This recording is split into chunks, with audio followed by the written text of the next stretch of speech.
পর্বটা হলো দুধ পর্ব। দুধ মানে হচ্ছে সেই খেলা, পাশা খেলা। পাশা খেলবে একটু সবাই মিলে।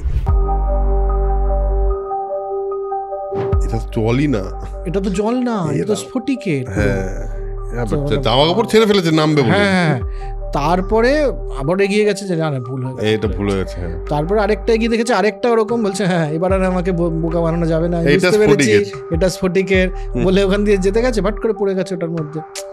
এই রাজস্ব চক্র যে কমপ্লিট হচ্ছে এটা দেখে না আমি একেবারে মানে ঈর্ষায় মানে হিংসায় জ্বলে পুড়ে মরেছি আর কি। হ্যাঁ, মানে যেভাবে গ্রীষ্মের সময় পুকুর শুকিয়ে যায়, আমি সেরকম ভেতর থেকে শুকিয়ে গেছি।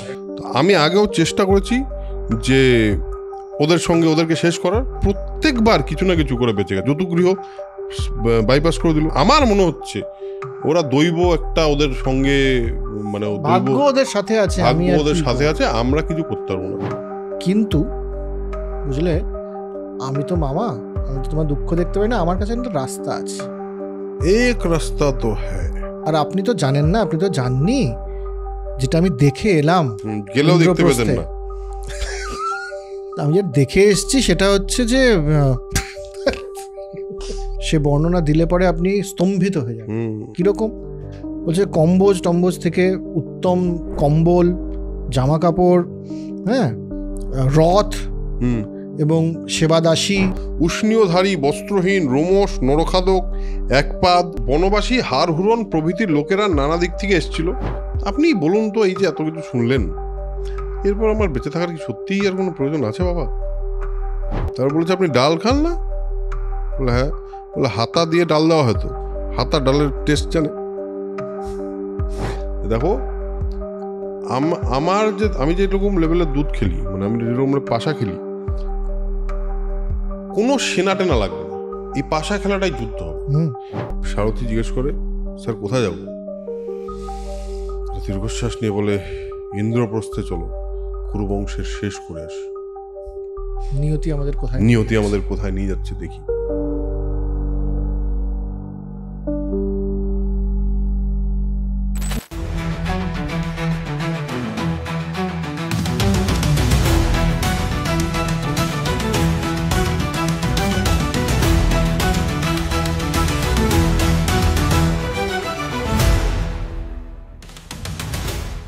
কি ব্যাপার, কেমন আছেন?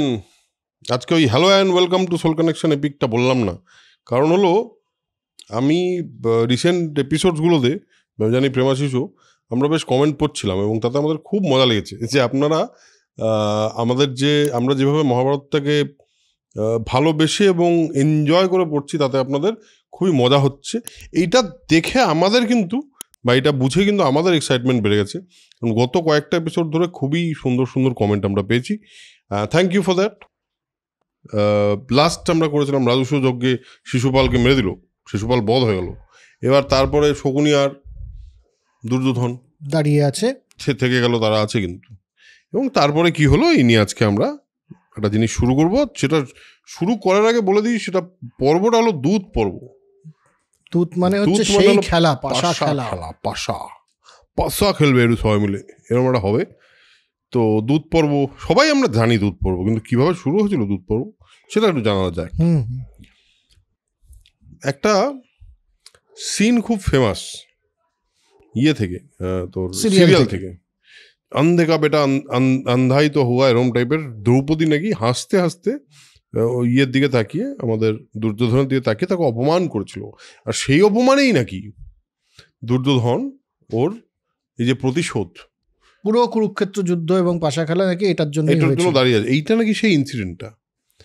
আপনাদের জ্ঞাতার্থে জানাই, এরকম কোনো বর্ণনা বা বর্ণন মহাভারতে কেউ কোথাও লেখেননি।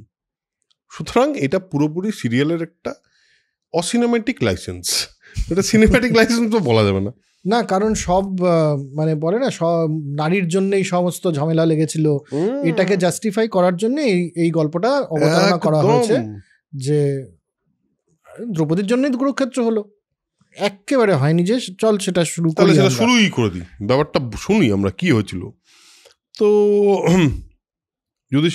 দুর্যোধন যুধিষ্ঠিরের সভায় আছে, আর সভা বানিয়েছে কি ময় দানব। সে তো মানে ব্রিলিয়ান্ট একটা সভা বানিয়েছে। এবং সেই সভা কীরকম বা সেই পুরো রাজত্বটা কীরকম সেটা আমরা আজকের পর্বে জানবো। কিন্তু তার আগে সবচেয়ে বড় কথা হলো, এরা দুর্যোধন মোটামুটি ঘুরে বেড়াচ্ছে, বিভিন্ন জিনিস দেখে বেড়াচ্ছে, দেখতে দেখতে হঠাৎ করে একটা স্ফটিকের মতো জায়গায়, হ্যাঁ মানে একটা স্ফটিক দিয়ে বানানো কিছু একটা, মানে স্ফটিক মানে ক্রিস্টাল, হ্যাঁ ক্রিস্টাল দিয়ে কিছু একটা বানানো, সেখানে সেটা ক্রিস্টালের ভেবে সেটাতে চলে গেছে, কিন্তু আসলে ওটা জল ছিল না। প্রথমে একবার একটা জিনিস দেখে ওর মনে হয়েছে যে এটা, কারণ ক্রিস্টালের পদ্ম বানানো আছে, এগুলো আমরা পড়েছিলাম, মানে আমরা বলেছিলাম যে পন্ডের মতো, মানে পুষ্করণীর মতন দেখতে, মানে ওয়াটার বডি আর কি একটা, কিন্তু আসলে ওটা স্ফটিকের। প্রথমে ওটাকে ওয়াটার বডি ভেবে ওটাকে এড়িয়ে যাচ্ছিল, পরে বুঝতে পারে ও এটা তো জলই না, এটা তো জল না, এটা তো স্ফটিকের। জামা কাপড় ছেড়ে ফেলেছে নামবে বলে। হ্যাঁ, তারপরে আবার এগিয়ে গেছে যে না না ভুল হয়ে গেছে, এটা ভুল হয়ে গেছে। তারপরে আরেকটা এগিয়ে দেখেছে, আরেকটা ওরকম বলছে হ্যাঁ এবার আর আমাকে বোকা বানানো যাবে না, বুঝতে পেরেছি এটা স্ফটিকের বলে ওখান দিয়ে যেতে গেছে, ভাট করে পড়ে গেছে ওটার মধ্যে, কারণ ওটা ছিল জল, পুরো গুলি গেছে। ব্যাপারটা এত ডেঞ্জারাস বানিয়েছে, গুলি গেছে, পড়ে গিয়ে সে কি অবস্থা, জামা কাপড় ভিজে গেছে, দুম করে পড়ে যায়, অপমানজনক না ব্যাপারটা, কেমন একটা চারিদিকে। আর সঙ্গে ছিল ওখানে কি ভীম অর্জুন দুজন মিলে তাকিয়েছে ওর দিকে, তাকিয়ে খুবই হেসেছে। বিশেষ করে ভীমের হাসিতে ভীম আর দুর্যোধনের দ্বারা ছোটবেলার একটা রাইভালরি ছিল, হ্যাঁ, কিন্তু সেটাতে ভীম হেসে ফেলেছে। আর ভৃত্যরা, দ্রৌপদীর ত্রিসীমানায় নেই, কিন্তু দ্রৌপদীর কোনো উল্লেখই নেই। এখানেই আমি বলতে যাচ্ছিলাম, দ্রৌপদী অন্তত ব্যাসদেবের জানা ছিল না। হ্যাঁ, ব্যাসদেব জানতো না, সিরিয়ালের লোকজন সেই সময় ছিল নিশ্চয়ই, কিন্তু দ্রৌপদী ছিল না, শুধু না সহদেব ছিল, নকুল সহদেব ছিল, অর্জুন আর ভীম ছিল, আর ভৃত্যরা ছিল। ভৃত্যরা প্রচন্ড হেসে ফেলেছে, মানে সংবরণ করতে গেছে, কিন্তু পড়তে দেখলে যেরকম ওই আমাদের ওই কি বলে ফেল ভিডিও যে দেখতে যেরকম আরাম হাসি পড়ে যেতে দেখলে পরে কিন্তু একটা হাসি পায়, খুব খারাপ, কিন্তু ব্যাপার হাসি পায়, কিন্তু প্রচন্ড ব্যথা লেগেছে। হয়তো আমার হয়েছে জানিস, আমার সঙ্গে আমি পড়ে গেছি, আমার এক বন্ধু দাঁড়িয়ে, আমার প্রচন্ড ব্যথা লেগেছে, হেসেই যাচ্ছে। আমি বলছি আরে ভাই আমাকে তোল, ব্যথা লেগেছে আমার, ও হেসেই যাচ্ছে। তো এইখানেও সেই রকম বুঝতে পারিস না যে ওটা আসলে পুষ্করণী, সেই জন্য আসছিল। দুর্যোধন বলে দিলিস আমাকে। যাকগে, ব্যাপারটা এখানেই এইরকম একটা হয়েছে। আরেকবার একটা আবার প্রবলেম আছে, সে বস্ত্র চেঞ্জ করে এসছে, আবার এসেছে। হ্যাঁ, বস্ত্র চেঞ্জ করে আবার এসেছে, প্রচন্ড মানে রেগে মেগে তাকায়নি, সোজা চলে গেছে। সোজা চলে গিয়ে একটা স্ফটিকের দেওয়াল ছিল, সোজা ধাক্কা খেয়েছে, হয় না কাকাকে ধাক্কা খেয়েছে, আরও মাথাটা গরম হয়ে গেছে, এটা কি হচ্ছে আমার সঙ্গে। আরেক জায়গায় আবার দরজা আছে ভেবে ঠেলতে গেছে, দেখি কিছুই দরজাই নেই, দেয়াল ঠেলছে। এইসব করতে করতে প্রচন্ড রেগে মেগে মামাকে গিয়ে বলেছে যে চলো আর এখানে থাকা যাবে না, সম্মান আমার কিছুতেই থাকে না, তো আমি এবার চলে যাব। তো বলেছে, মামা বলেছে চলে গেছে। দুজন মিলে হস্তিনাপুরে গিয়ে দুর্যোধন মানে সারাক্ষণ ধরে ফুঁসছে, দীর্ঘশ্বাস ফেলছে, আর পায়চারি করে বেড়াচ্ছে, এবং খুবই মানে বিমর্ষ রাগ এবং ডিপ্রেশন দুটো মিলিয়ে একটা কেমন একটা অদ্ভুত একটা জায়গায় চলে এসছে। এবার বলছে, শকুনি জিজ্ঞেস করে, ভাগ্নে কি ব্যাপারটা, কি হচ্ছে আমাকে বলো একটু। না আমি বলবো না, এরকম ওটা করে নিশ্চয়ই, আমরা জানি না কি করেছি, কিন্তু আমাদের মনে হচ্ছে এরকম ওটা করতে পারে। এবং সে শকুনিকে বলেছে, না বলো না কি প্রবলেমটা কি তোমার। বলেছে, শোনো, অর্জুনের অস্ত্রের জন্য সারা পৃথিবী আমাদের যুধিষ্ঠিরের বসে চলে এসছে। এটা হলো তার রাজস্ব যজ্ঞ সম্পন্ন হয়েছে, এবং তাতে তাদের ভাইদের যথেষ্ট ভূমিকা ছিল। এই রাজস্ব যজ্ঞটা যে কমপ্লিট হয়েছে, এটা দেখে না আমি একেবারে মানে ঈর্ষায় মানে হিংসায় জ্বলে পুড়ে মরেছি আর কি। হ্যাঁ, মানে যেভাবে গ্রীষ্মের সময় পুকুর শুকিয়ে যায়, আমি সেরকম ভেতর থেকে শুকিয়ে গেছি একদম। এবং বলেছে যে এই যে শিশুপালকে কৃষ্ণ সবার সামনে মারলো, একটা রাজা তো গিয়েছে তার কিছু করতে পারলো না। সবার রাগ ছিল, সবাই মিলে একসাথে ছিল, কিন্তু মেরে যাওয়ার পর তারা কিচ্ছু করতে পারলো না। বলছে বৈশ্যরা যেরকম, মানে ব্যবসায়ীরা যেরকম রাজাকে কর দেয় না, সেরকম রাজারা এসে যুধিষ্ঠিরকে কর দিয়েছে।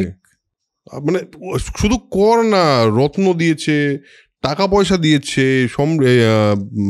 উপহার দিয়েছে, আরো বিভিন্ন রকম। আর আমি এইসব আমার আর ভালো লাগছে না, আমি বিষ খাবো। হ্যাঁ মানে বলছে যে কে আছে যে তার শত্রুর সমৃদ্ধিতে আনন্দিত হবে? হ্যাঁ, এরকম কোনো লোক আছে পৃথিবীতে? না, আমি তো সেই লোক নই। আমি সেই লোক নই, বিষ খাবো। আমি বিষ খাবো বা আগুনে পুড়ে যাবো বা জলে ডুবে মরে যাবো।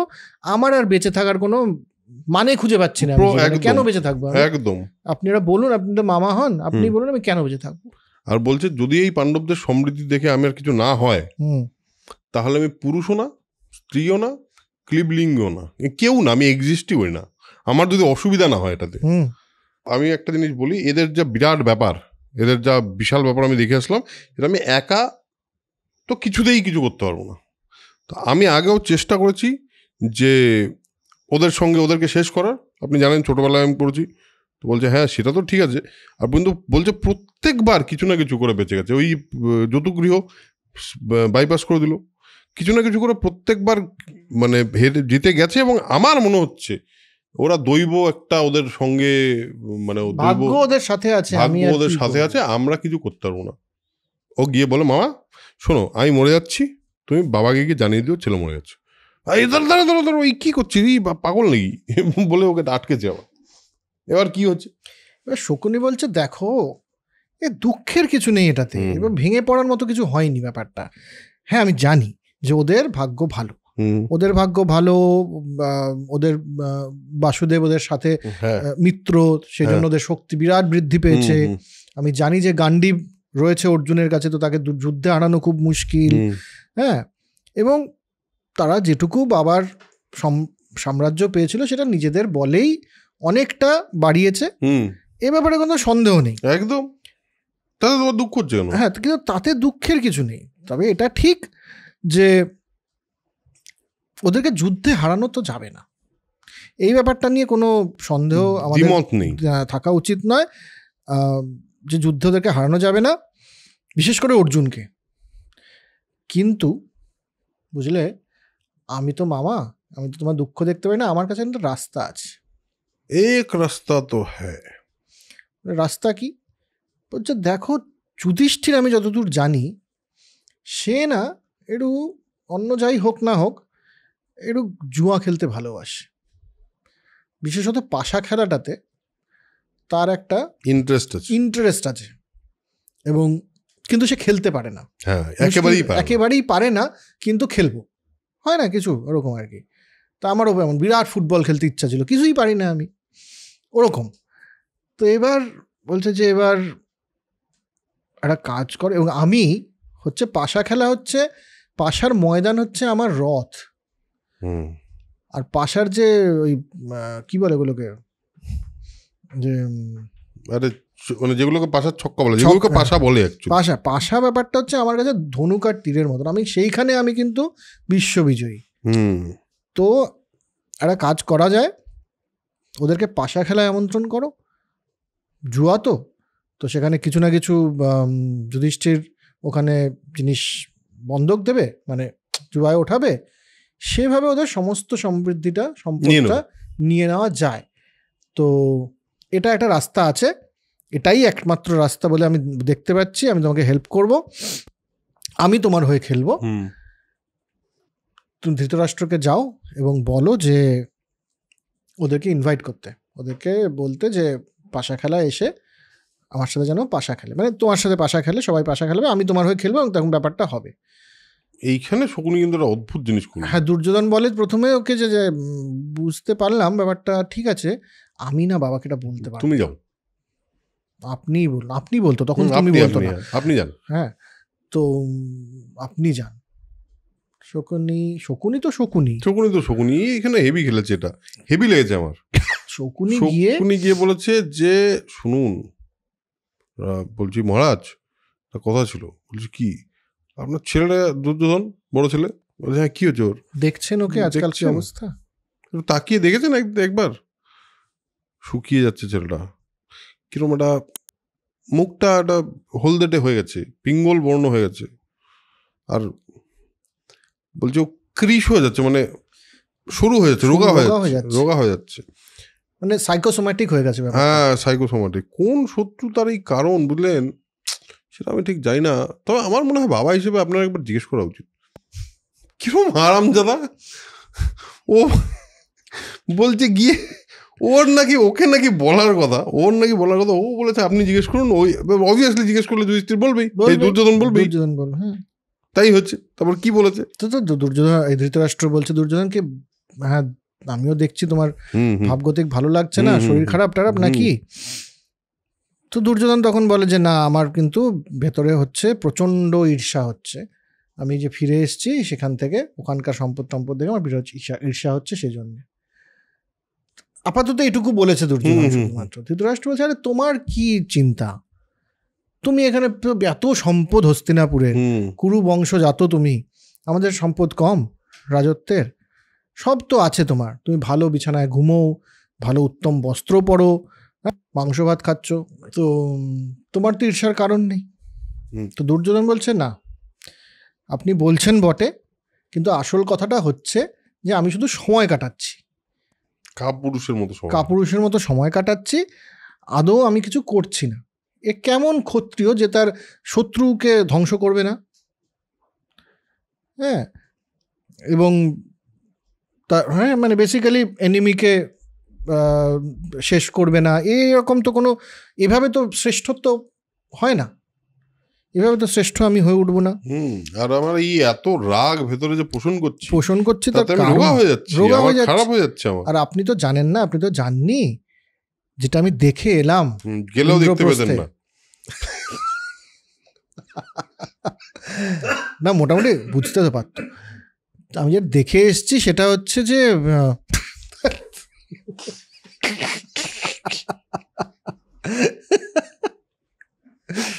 বডি শেমিং করছে। হ্যাঁ, তো আমি যেটা দেখে এসছি সেটা তো আপনি জানেন না ওখানে কি হচ্ছিল। আপনি জানেন যুধিষ্ঠির 88,000 স্নাতককে, স্নাতক মানে গ্র্যাজুয়েট, হ্যাঁ তখন গ্র্যাজুয়েশন তো তখনকার দিনে এত মাস্টার্স থাকবে না, গ্র্যাজুয়েশন যথেষ্ট ছিল। বিরাট স্নাতক মানে বিশাল। 88,000 স্নাতককে সে পৃষ্ঠপোষকতা করে, এবং 88,000 স্নাতক প্রত্যেকের হচ্ছে 30টা করে দাসী আছে, সেটা যুধিষ্ঠির পালন করে, এবং সেখানে যে সমস্ত জিনিসপত্র এনেছে এক একজন, সে বর্ণনা দিলে পরে আপনি স্তম্ভিত হয়ে যান। কিরকম বলছে, টম্বজ থেকে উত্তম কম্বল, জামা কাপড়, হ্যাঁ রথ, এবং সেবাদাসী নারী, বিভিন্ন রকম জিনিস আনা হয়েছে, উট এসছে, তারপরে এবং এত সম্পদ ওখানে এসছে এই রাজসূয় যজ্ঞর উপলক্ষে। এত সম্পদ আসতে না আমি সারা জীবন দেখিনি, জানো। হ্যাঁ, এবং শুধু তাই না, এখানে আরেকটা জিনিস বলছে প্রত্যেক দিন তার ভবনে 10,000 লোক সোনার থালায় খায়। বাকিরা বুঝতে পারছেন, শুধু সোনার থালায় যারা খায় সেই লোকটার সংখ্যা 10,000, এবং তারা উত্তম অন্ন, মানে উত্তম লেভেলের, মানে দারুণ 5 স্টার লেভেলের জিনিস খান তারা। এবং সেই গেটে এন্ট্রি সবার থাকতো না। 10 বিলিয়ন মানে প্রায় 1,000 কোটি সম্পদ নিয়ে এসেছিল কিছু ব্রাহ্মণ, হ্যাঁ বটধন ব্রাহ্মণরা, তাদেরকে ঢুকতে দেওয়া হয়নি, যে না আরো ভালো কিছু না আসলে পরে এখানে ঢোকা যায় না। তারপর তারা সেই কমণ্ডলু ভরে ভরে সোনা নিয়ে এসছে, তারপর তারা ওখানে এন্ট্রি পেয়েছে।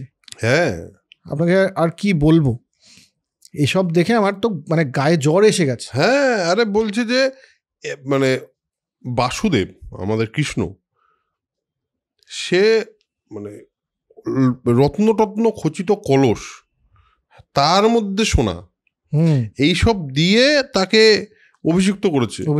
সেই দেখে আমার গায়ে কিন্তু জ্বর এসে গেছে। আর তারপর হচ্ছে আপনি তো জানেন 1 লক্ষ ব্রাহ্মণ ভোজন যখন হয় তখন একটা শঙ্খনাদ হয়, এবং এই এমন জায়গা যেখানে শঙ্খনাদ হয়েই চলেছে, এবং শঙ্খনাদ এমন হয়েই চলেছে যে আমাদের মানে কান ঝালাপালা। তাহলে বুঝতে পারছেন কি লেভেলের ব্যাপারটা চলছিল। প্রত্যেকদিন একবার গা জ্বলে যেত। সমস্ত রাজারা ওই যেটা শকুনিকে বলেছিল আর কি, সেটাই আবার ধৃতরাষ্ট্রকে বলছে, কারণ ধৃতরাষ্ট্র তো যায়নি। তো বলছে সমস্ত রাজারা প্রচুর পরিমাণে উপহার উপঢৌকন এই সমস্ত ওখানে নিয়ে এসছে, তো এইসব দেখে এবার আমার মনে হচ্ছে যে ওই সমৃদ্ধি যদি যুধিষ্ঠিরের হয় তাহলে তার সামনে আমি বেঁচে থাকাটা তো কোনো মানে হয় না, মানে আমি যদি এটার জন্য কিছু না করি তাহলে তো হয় না। আর বলছে যম আর কুবেরের কাছেও এত ঐশ্বর্য নেই যতটা যুধিষ্ঠিরের কাছে আছে, আপনি বুঝতে পারছেন না। তো ধৃতরাষ্ট্র শুনেছে পুরোটা, বলে যে হ্যাঁ সে বুঝলাম না, কিন্তু এখানে একটা জিনিস আছে, সেটা বলেছে লাস্টে যে আপনি এটা শুনুন, আমি এটা নিতে পারছি না, আমার মামা, হ্যাঁ তার কাছে একটা রাস্তা আছে, এই রাস্তাটা আপনাকে মানতে হবে। বলছে কি রাস্তা? বলছে শকুনি তখন বলছে, শকুনি না, ওই বলেছে আমার মামা দুধ ক্রীড়ায় ওর সমস্ত ধন লুট করতে চায়, আপনি এটার অনুমতি দিন। তো দিন মানে এখনই দিতে হবে, এখনই পারমিশন দিতে হবে, পারমিশন চাই। তো ধৃতরাষ্ট্র বলছে যে প্রস্তাবটা শুনলাম, আমার মত আছে কি না সেটা বড় কথা নয়, আমি তো বিদুরের সাথে কথা না বলে কোনো ডিসিশন নিই না, তোমরা জানো। আর বিদুরের সাথে কথা বলে দেখি যে দুধ ক্রীড়ার একটা আহ্বান যদি আমরা জানাতে পারি বা জানানোটা উচিত হবে কি হবে না সেটা তো বুঝতে হবে, সেটা দেখি তারপর আমি বলবো। দুজনে বলছে না, এটা আমি মানতে পারলাম না। প্রথম কথা হচ্ছে যে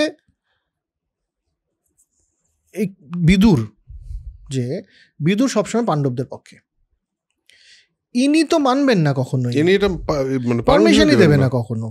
আমি সেসব জানি না, হয় দুধ ক্রীড়া হবে এই পদ্ধতিতে, নইলে আমি কিন্তু সুইসাইড করে লেগা। হ্যাঁ সুইসাইড করবে বলছে, বিদুরকে নিয়ে আপনি সুখে থাকুন, আমি মরে যাবো। হ্যাঁ, তো ধৃতরাষ্ট্র কিন্তু মহা বিপদে পড়েছে। হ্যাঁ অবশ্যই, বড় ছেলে, যদিও আরো 99খানা ছেলে আছে, তবু আর বড় ছেলে। হ্যাঁ।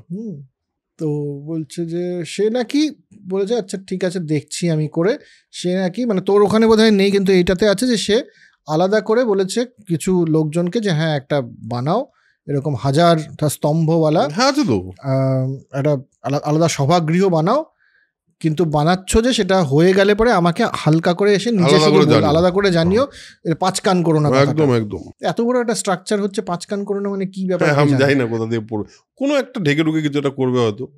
কিন্তু এখানে বলেছে যে ঢেকে বলেছে বিরাট একটা সভা নির্মাণ করে তুমি মানে ওই লেভেলের করো ব্যাপারটা। আমি বুঝতে পেরেছি আমার ছেলে ওইসব দেখে এসে খুব ওর কষ্ট হচ্ছে, ছেলেকে একটা গিফট দিই এরকম একটা ভাবনা ভেবেছে, এবং তারপর ছেলের কাছে গিয়ে বলেছে যে শোনো, তোমার পৈতৃক রাজত্ব তুমি পেয়েছো, তুমি সমস্ত ভাইদের মধ্যে সবচেয়ে বড়, তার মানে তুমি রাজা পদেরও সম্মান তোমার কাছে আছে, তাহলে এই সব কিছু যদি তোমার কাছে যা আছে সেটা কিন্তু খুব একটা কম না যদি দুর্যোধন, তাহলে তুমি এখন আর শোক করো না, ছেড়ে দাও। এখন যখন একে বলেছে তুমি শোক করো না, যে শোক তুমি করো না, তোমার কাছে অনেক কিছু আছে। দুর্যোধন বলেছে শোনো, বাবা আপনাকে এত বললাম, আমি এত কিছু বললাম, আপনার হয়নি তো, আরো শুনুন। কি হচ্ছে জানেন, আমি যাচ্ছিলাম একটা জায়গা স্ফটিক, জামা কাপড় খুলেছি, নামতে গেছি, দেখি ওটা ক্রিস্টাল, ওটা জলই না। তারপর এক জায়গায় আমি ক্রিস্টাল ভেবে না গেলাম, উপর দিয়ে চলতে গেছি, পড়ে গেছি। বলছে আচ্ছা এরকম হচ্ছে। বলছে তা ওই যে আবার বিবরণ দিয়েছে, বলছে কম্বোজ থেকে ওই যে মেষ মানে বিড়ালের লোম আর দিয়ে তৈরি দারুণ জিনিস দিয়েছে, এবং নট অনলি দ্যাট, প্রচন্ড এক্সপেন্সিভ লেদার গিফট করেছে কম্বোজ রাজ। ম্লেচ্ছরাজ ভগদত্ত বহু অশ্ব দিয়েছে, ললাট চক্ষু, এই ললাট চক্ষু বিষয়, ত্রিচক্ষু, দ্বিচক্ষু, ললাট চক্ষু, উষ্ণীয়ধারী, বস্ত্রহীন, রোমশ, নরখাদক, একপাদ, চীন, শক, উড্র, বর্বর, বনবাসী, হাড়হুরন প্রভৃতির লোকেরা নানা দিক থেকে এসছিল, এবং শুধু আসেনি, প্রবলেমটা হলো এত লোক এসছে যে তারা ঢুকতেই পারেনি, মানে গেটের দাঁড়িয়ে ছিল, আর বহুক্ষণ অপেক্ষা করেছে, এক একজন প্রায় 1 দিন 2 দিন ধরে অপেক্ষা করেছে। ভাবুন, আপনি একবার বুঝে দেখুন। আচ্ছা এখানে একটা জিনিস আছে, এটা হলো মেরু মন্দার বা মন্দর পর্বত এখানে লেখা আছে, এখানে মন্দর লেখা আছে। শৈলতা নদীর তীরে যারা থাকে তাদেরকে বলা হয় খস, মানে তাদের সেই সব জাতি ছিল, উপজাতি, খস, পারদ, স্কুলিঙ্গ প্রভৃতি বিভিন্ন জাতি রাশি পিপিলিক স্বর্ণ এনেছিল। এখানে একটা জিনিস দেওয়া আছে, মেগাস্থিনিসের ভারত বিবরণে এই সকলের উল্লেখ আছে। হেরোডোটাসের এতেও লেখা আছে, এটা এই বইতেও আছে যে হেরোডোটাসের ওখানে এই কিছু পোকা যারা সম্ভবত পিঁপড়েই, তারা নাকি সোনা খুঁড়ে নিয়ে আসে, এই এটাকে পিপিলিকা মানে অ্যান্ড গোল্ড বলা হয় বলে একটা বিষয় লেখা আছে ওখানেও, এখানেও আছে। পিপিলিক বলে এটাকে বলতো, যার যে পিপিলিকা যেহেতু ওই সোনাটা তুলে আনতো, এজন্য এই পিপিলিক স্বর্ণ। এবার এখানে আরেকটা ইন্টারেস্টিং, যখন বললি যেমন ওরা কে এসেছিল সেখানে যখন এটা দেয়া হচ্ছে, সেখানে কিন্তু বঙ্গ কলিঙ্গ তো লেখাই আছে, প্রাগজ্যোতিষ লেখা আছে, সেখানে লেখা আছে যবনরাও এসেছিল। হ্যাঁ হ্যাঁ হ্যাঁ হ্যাঁ, ম্লেচ্ছ এবং যবন এরাও এসেছিল, এবং এরা ঘোড়া নিয়ে এসেছিল খুব ভালো কোয়ালিটির। তো এটা আমরা ইতিহাস থেকেও জানি মোটামুটি, কিন্তু যে ভালো কোয়ালিটির ঘোড়া দিয়ে যুদ্ধ যে ব্যাপারটা, এটা গ্রিকদের সাথে এসেছিল ইন্ডিয়াতে। যবন কিন্তু গ্রিকদেরই বলা হতো একটা সময় আগে অবধি। তো সেটার একটা রেফারেন্স আমরা এখানে পেলাম। আর মেগাস্থিনিস যখন মেগাস্থিনিসের উল্লেখে যখন পাওয়া হচ্ছে, মেগাস্থিনিস মানে তো গ্রিকই। হ্যাঁ, এবং চীন, হন, শক, এই তিনটে, এটা নিয়ে তো অনেকে বলছে মহাভারত নাকি 5000 সাল আগের, 7000 সাল আগে, কেউ তো 24, 15, 25,000 বছর আগেরও বলতে দ্বিধা করছেন না, যত আগে হবে তত ভালো আর কি টাইপস। কিন্তু শক, হুন, যবন এদের কিন্তু আগমন হয়নি বহুদিন অবধি ভারতবর্ষে, এরা কিন্তু মৌর্য সাম্রাজ্যের পরে এসছে। তার মানে মহাভারতের একটা ভার্সন যদি আগে থেকেও থাকে, এই পার্টগুলো অন্তত কিন্তু লেখা হয়েছে তারপরে, তার আগে লেখা সম্ভবই নয়, কারণ চীন, শক, হুন এরা তার আগে ছিল না। কারেক্ট। তো যাই হোক, এবং রোমান্সদেরও কথা আছে, রোমশ, শকরা, রোমশ বোধহয় আলাদা জিনিস, এখানে লেখা আছে রোমশ হচ্ছে রোমান্স। আচ্ছা।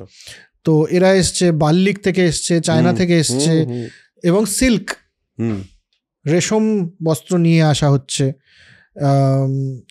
বিভিন্ন রকমের অস্ত্র নিয়ে এসেছে, ব্যাটল অ্যাক্সেস, সোর্ডস, হ্যাঁ, এগুলো সমস্ত এসছে। বাসুদেব কৃষ্ণ অর্জুনের সম্মানের জন্য 14,000 দিয়েছে নাকি, মানে উৎকৃষ্ট হাতি দিয়েছে নাকি, হাতি দিয়েছে। এইটাতে খুব দ্রৌপদী নাকি প্রতিদিন চেক করতো যে সভায় আগত কুব্জ বামন পর্যন্ত সকলের ভোজনটা হয়েছে কিনা। সবার ভোজনের দায়িত্ব বন্ধু দ্রৌপদী একা নিত। দ্রৌপদীর রান্নাঘর তো একটা ফেমাস ছিল, পরেও তো। হ্যাঁ, তো এটা হয়েছে। এবং শুধু দুটো লোক আছে, দুটো রাষ্ট্রের লোক আছে যারা যুধিষ্ঠিরকে কর দেয়নি। জানেন কারা? এক হলো বৈবাহিক সম্পর্ক আছে ওই ইয়ের সঙ্গে, দ্রুপদের সঙ্গে, পাঞ্চাল দেয়নি। আরেকটা হলো মানে শুধু বন্ধুত্বের জন্য, মানে ইয়েরা যাদবরা দেয়নি কর। আর হলো অন্ধক আর বৃষ্ণীয়, হ্যাঁ বৃষ্ণী বংশ, এই অন্ধক আর বৃষ্ণী বংশ দেয়নি। বাকি সবাই কর তো দিয়েইছে, এবং রাজস্বীয় যজ্ঞ করে কিন্তু দুর্যোধন হরিশ্চন্দ্রর মতো সমৃদ্ধি লাভ করেছে। আর বাংলা থেকেও গেছে, কিন্তু আমাদের বাংলা থেকেও গেছে কে, বঙ্গ, কলিঙ্গ, তাম্রলিপ্ত, পৌণ্ড্রক, এই সমস্ত জায়গা থেকেও প্রচুর জিনিস গেছে। তার মধ্যে রেশম ছিল, তার মানে বাংলায় সে সময় রেশমের চর্চা হতো। তার মধ্যে হাতি ছিল, কারণ বাংলা থেকে হাতি নেওয়ার একটা রেফারেন্স আমাদের ইতিহাসেও আছে, এখানেও আছে, যে বাংলা থেকে প্রচুর হাতি গেছে ওনাদের কাছে, যারা মানে যুদ্ধে পটু হাতি। আর তুই ভুলে গেলি, আর 14,000 সেবাদাসীও দিয়েছিল কৃষ্ণ ওদেরকে। সেবাদাসী দেওয়ার একটা কিন্তু প্রচলন ছিল তার মধ্যে, এবং সেটা একটা মারাত্মক উপহার, সেটাকে বারবার কোট করা হচ্ছে। তো এই হচ্ছে অবস্থা। এবং এই সমস্ত শেষে বলল যে হরিশ্চন্দ্রের মতো করে ও একটা সমৃদ্ধি লাভ করেছে। আপনি বলুন তো, এই যে এত কিছু শুনলেন, এরপর আমার বেঁচে থাকার কি সত্যিই আর কোনো প্রয়োজন আছে বাবা? যুধিষ্ঠির কি, ধৃতরাষ্ট্র কি বলবে? বলে দেখো কি করে কনভিন্স করবে ছেলেকে যে না, বলছে দেখো তুমি প্লিজ একটু ব্যাপারটাকে একটু অন্যভাবে দেখো। তুমি যুধিষ্ঠিরের প্রতি খুব একটা বিদ্বেষ করো না। তুমি যেটা করো সেটা হলো, ওর যেরকম অর্থবল আছে তোমারও আছে, ওর যেরকম মিত্র বল আছে, তুমি এত মিত্রের কথা বললে, এত কৃষ্ণ এই দিয়েছে ওই দিয়েছে, তোমার নেই? তোমার আর পাণ্ডবদের পিতামহ একই, এটা তোমার কাছে ইম্পর্টেন্ট না? আর বললো তো এই সমস্ত ভাইয়ের সম্পত্তি কেড়ে নেবে, এটা কি ঠিক জিনিস?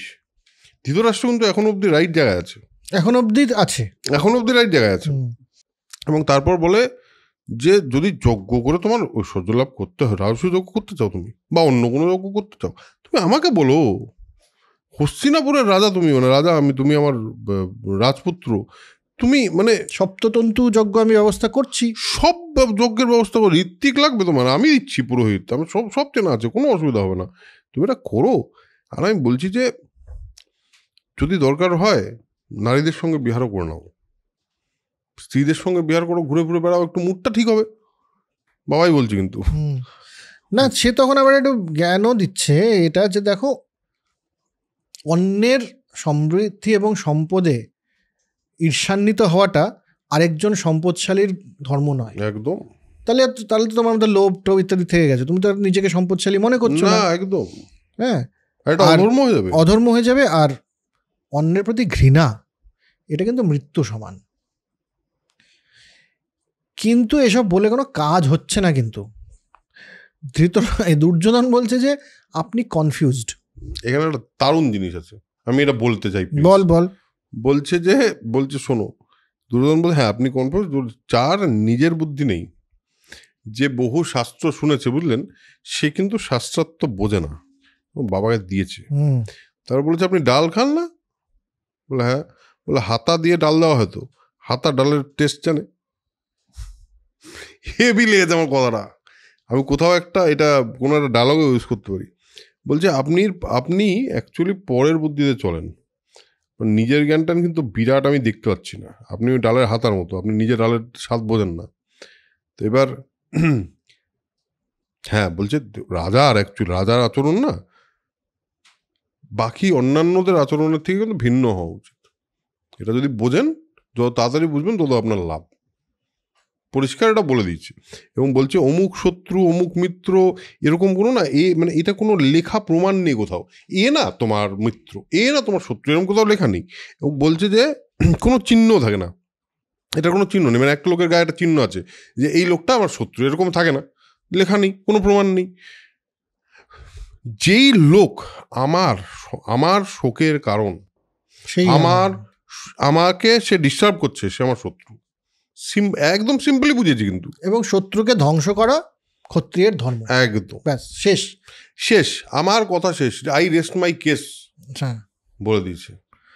বলেছি এটা কোনো কথা হচ্ছে না। একটা অস্ত্র খুব ধারালো, কি লাভ হলো তাতে? অস্ত্রের প্রয়োজনীয়তাটা হচ্ছে সে শত্রুকে কাটতে পারছে কিনা, সেটা ধারটা দিয়ে তখনই তো এটা কাজে লাগবে। একদম, কাজে না লাগলে পরে অস্ত্র মানে হয় না। আমি বিরাট সমৃদ্ধশালী, কি করছিটা কি তাই দিয়ে হস্তিনাপুরে? এগুলো কোনো কথা নয়। আসল কথা হচ্ছে যে রাজা আরও রাজত্ব বৃদ্ধি এবং আরও সম্পদ বৃদ্ধির প্রতি উদাসীন, সে রাজাই না আমার মতে, তার কোনো মানে নেই। আর এই যে বলছেন যে ও তো তোমার ভাই, অন্যের সম্পদে খুশি হও, তাতে ঈর্ষা করো না, এটা বোকা বোকা কথা হয়ে যাচ্ছে। এগুলো বোকা বোকা কথা। শত্রুর উন্নতিতে যে নিজে খুশি হয়, তার মতন বোকা মানুষ পৃথিবীতে নেই। চাতা দিচ্ছে কিন্তু বাবাকে, চাতা দিচ্ছে। আমি কিন্তু সেই ক্যাটাগরিতে পড়ি না যে শত্রুর উন্নতিতে বিরাট খুশি হলাম, এরকম ব্যাপারটা না আমার। শকুনি এখানে বলে কিন্তু একটা কথা, যে শুনুন, যুধিষ্ঠির এই ইয়েকে বলে, শকুনি আমাদের দুর্যোধনকে বলে, দেখো আমি যেরকম লেভেলের দুধ খেলি, মানে আমি যেরকম পাশা খেলি, কোনো সেনা টেনা লাগবে না, এই পাশা খেলাটাই যুদ্ধ হবে। কিরম যুদ্ধ হবে? এবং পাণ্ডবদের জয়ই করব আমি। পণ আমার ধনুক, মানে যেইটা বাজি রাখা হবে সেটা আমার ধনুক, অক্ষ আমার বাণ, ক্ষেপণের দক্ষতা, মানে পাশাটা ফেলবো আমি, ক্ষেপণ করবো, সেটার দক্ষতা আমার ধনুর গুণ, এবং আসনই আমার রথ, যে আসনে আমি বসবো। ধৃতরাষ্ট্র বললেন এই এক মিনিট দাঁড়াও, তোমাদের প্রথমে একটা কথা বলেছিলাম, বিদুর খুব ইম্পর্টেন্ট, আমি বিদুরের পরামর্শ ছাড়া চলি না, তোমরা কি ভুলে গেছো? ও তখন বলছে এই আবার বলছে যে শুনুন, আপনিও খুব ভালো করে জানেন বিদুর মত দেবে না এটাতে, শুধু আপনি ব্যাপারটাকে কমপ্লিকেট করছেন, জলগোলা করছেন, কমপ্লিকেট করছে, শুধু কমপ্লিকেট করছে। বিদুর কোনো সবসময় পাণ্ডবদের হিত চায়, মানে পাণ্ডবদের ভালো চায়, আমাদের ভালো চায় না। সুতরাং যখনই আর বলছে প্রাচীনকালের লোকেরা তো দুধক্রিয়া করতো, তা আপনার বলতে কি হলো, আপনার বিদুরের পারমিশন লাগবে কেন? ওইগুলো আবার কোথাকার কথা? দেখুন বাবা, এটা হলো দুধ ক্রীড়া প্রাচীনকালের লোকে খেলতো, আর দুধ ক্রীড়া তো একটা ভাগ্যের খেলা, ভাগ্য ওদের সাথেও দিতে পারে, আমাদের সাথেও দিতে পারে, তো এইটাতে আপনি এত টেনশন নিচ্ছেন কেন? যুধিষ্ঠির কিন্তু একবার শকুনের দিকে তাকিয়েছিল, বলছে ধৃতরাষ্ট্র শকুনের দিকে তাকিয়ে বলছে টেনশন তো আমার এটাকে নিয়ে, এটা একদম এটা শ্যালক তো, হ্যাঁ বল টেনশন আমার এটাকে, তুমি তো জানি আমি তুমি কি খেলবে, তো এ তো দুধ ক্রীড়া ওয়ার্ল্ড চ্যাম্পিয়ন, একে হারানো তো মুশকিল আছে, আমি তো জানি তোমাদের প্ল্যানটা কি, বুঝে গেছে। এবার যথারীতি বলে যে ঠিক আছে, তখন এতই বলছো, বোঝে যে এটা আমি আর কিছু করে উঠতে পারবো না, মানে আমার ক্ষমতার বাইরে চলে গেছে ব্যাপারটা। এবং সেখানে মন্ত্রী বিদুরকে বললেন, তিনি বললেন একটা দুধ ক্রিয়া সভা নির্মাণ করা হোক, সেই সভা হোক, সভা হোক করতে দিয়েছে। তারপর বিদুরকে ডেকেছে, বলছে শোনো তুমি একটু ইন্দ্রপ্রস্থে যাও, পাণ্ডবদের একটু বলো তো। বলে কেন, কি জন্য যাবো? বলে আর ডেকেও না, মানে প্রথমে বলতে চাইনি, জানে বললেই ইয়ে হবে। বলছে কেন ডাকবো সেটা তো বলতে হবে। বলেছে একটা পাশা খেলার কম্পিটিশন, টুর্নামেন্ট মতন আয়োজন করা হচ্ছে, সেটা তো ওদেরকে ইনভাইট করো। এইবার বিদুর বলেছে যে আপনি কিন্তু জানেন না আপনি কি করতে যাচ্ছেন, আপনার তো মানে আমি সবসময়ই জানি আপনি আমার পরামর্শ নেন, যাই না এই ডিসিশনটা আপনি কেন নিলেন। এই ডিসিশনের ফলে কিন্তু বংশ নাশ হবে এবং পুত্রদের মধ্যে কলহ হবে এবং সব শেষ হবে, কুরুবংশ শেষ হয়ে যাবে। আমি এটা পরিষ্কার বুঝতে পারছি, আপনি তাও কেন এবং আমি আপনাকে আগেই বলেছিলাম, যখন জন্ম নিয়েছে তখনই আমি বলেছিলাম যে এই ছেলের একটা কাজের জন্য কুরুবংশ ধ্বংস হতে চলেছে, বলেছিলাম। তখনও কিন্তু পুত্র স্নেহ ছিল। আজকে দেখুন কথা আমার কথাটা ফললো, গরিবের কথা বাসি হলে ফলে যায়, একদম ঠিক আছে। আজকে হলো কিনা না না না না চিন্তা করো না, ওই কথাটা মনে পড়েছে, যুক্তি কি দেবে, ওই যে বলছে যে দৈব তো এদিকেও হতে পারে, ওদিকে ভাগ্য তো এরও হতে পারে, ওরও হতে পারে, তুমি এত চিন্তা করছো কেন, ডেকে আনো। বিদুর তো সবটাই জানে, প্রাজ্ঞ একটা লোক, একটা লোক। আর ধৃতরাষ্ট্র তখন মানে একদিকে পুত্র স্নেহ বলছেন, পুত্র নইলে পর তো সুইসাইড করে ফেলবে, সে আরেক কেচ্ছা, কেচ্ছাকে দুঃখেরও কারণ হবে। আর বিদুরকে বলছে দেখো সবটাই ভাগ্য, নিয়তি, ভাগ্য মানে হচ্ছে এখানে নিয়তি, নিয়তিতে যদি লেখা থাকে বংশ ধ্বংস হবে তাহলে হবে, আমার কিছু করার নেই, আমার তো কিছু করার নেই। আর আমার হাতের বাইরে বেরিয়ে গেছে ব্যাপারটা, সবটা হাতের বাইরে, আর আমি কিছুই করতে পারছি না। এত বোঝানোর চেষ্টা করলাম, অধর্ম করো না, ভাইয়েদের শোকে শোক করো না, সব সময় যুধিষ্ঠির বলছে জানো ওখানে কি দেখে এলাম, এই বলে যাচ্ছে দুর্যোধন, মানে ঈর্ষার কোনো ট্রিটমেন্ট নেই বেসিক্যালি, খুব খারাপ অবস্থা। যাক এই যুধিষ্ঠির বিদুরকে বললো ফাইনালি শোনো রাজার আজ্ঞা মানতেই হবে। আর বিদুর কি করবে বল, বিদুর চলে গেল ইন্দ্রপ্রস্থে। লাস্ট সিন কি, বিদুর যাচ্ছে কিভাবে যাচ্ছে, সারথি জিজ্ঞেস করে স্যার কোথায় যাবো, দীর্ঘশ্বাস নিয়ে বলে ইন্দ্রপ্রস্থে চলো, কুরুবংশের শেষ করে আসি, নিয়তি আমাদের কোথায় নিয়ে যাচ্ছে দেখি। সেই করে বিদুর চলে যাচ্ছে, ঘোড়ার অশ্বক্ষুরে একটা ধুলো উড়ে আসছে, চাকাটা ঘুরছে, চাকার পেছন দিকে ধুলো উঠছে, বিদুরের মুখ, আর পেছন দিকে একটা পেছনে দূর থেকে দেখা যাচ্ছে শকুনি, কোনায় দাঁড়িয়ে দেখলেন তো, সিরিয়ালই করে দিলাম লাস্টে।